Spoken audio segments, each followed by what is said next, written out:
नमस्कार, मैं सलोनी नांदे और आप देख रहे हैं केसरी उजाला न्यूज। बदलापुर में हुई गोलीबारी के विषय में कांग्रेस के नेता विजय वडेट्टीवार ने महायुति सरकार को निशाना बनाया है।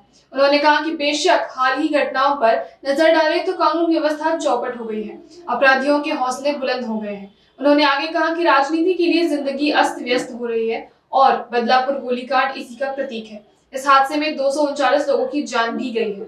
उन्होंने और भी क्या कहा, आइए जानते हैं।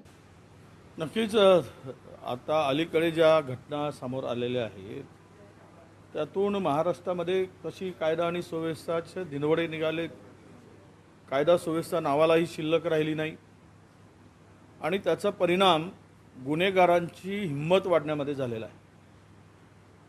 गृह खातं करत काय आहे, गृहमंत्री काय करतायत, हा खरा प्रश्न आता महाराष्ट्रातील जनतेला पडलेला आहे। राजकारणासाठी महाराष्ट्रातील सामान्य माणसाचं जीवन उद्ध्वस्त करण्याचं पाप कशाला करायचं? तुम्ही राजकारण करा, पण जी खुर्ची तुम्हाला मिळाली, ज्या सत्ता तुम्हाला मिळाली त्यामधून जनतेचं संरक्षण करणं ही प्राथमिकता आहे।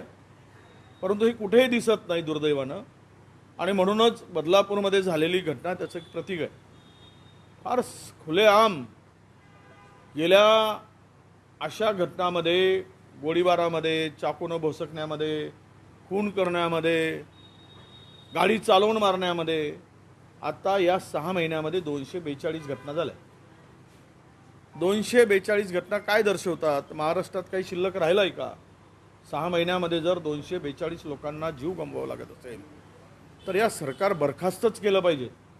या सरकारला 1 मिनिटसुद्धा त्या खुर्चीवर बसण्याचा अधिकार या लोकांनी हिरावलेला आहे, गमावलेला आहे, आणि त्यामुळं या सरकारवर कारवाई होणे, या सरकारने स्वतःहून खुर्ची सोडणं हे अपेक्षित आहे। सांगितलं युतीमध्ये काही खरं नाही आहे।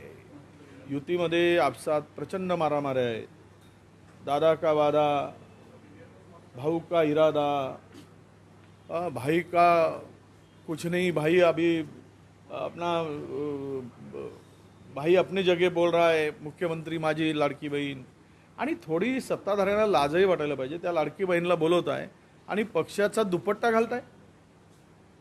हे पक्षाचा दुपट्टा घालणं म्हणजे काही या सरकारमध्ये असलेल्यांच्या बापजाद्यांचे पैसे आहेत काय? सरकारी तिजोरीतून पैसे द्यायचेत आणि लाडक्या बहिणीच्या गळ्यामध्ये पक्षाचा दुपट्टा घालायचा? कुठल्या स्तराचं राजकारण महाराष्ट्रात चाललेलं आहे? कुठल्या हीन स्तराचं राजकारण महाराष्ट्रात चाललेलं आहे? अरे तुम्ही तुमच्या खिशातले पैसे द्या आणि मग काढा दुपट्टा पक्षाचा।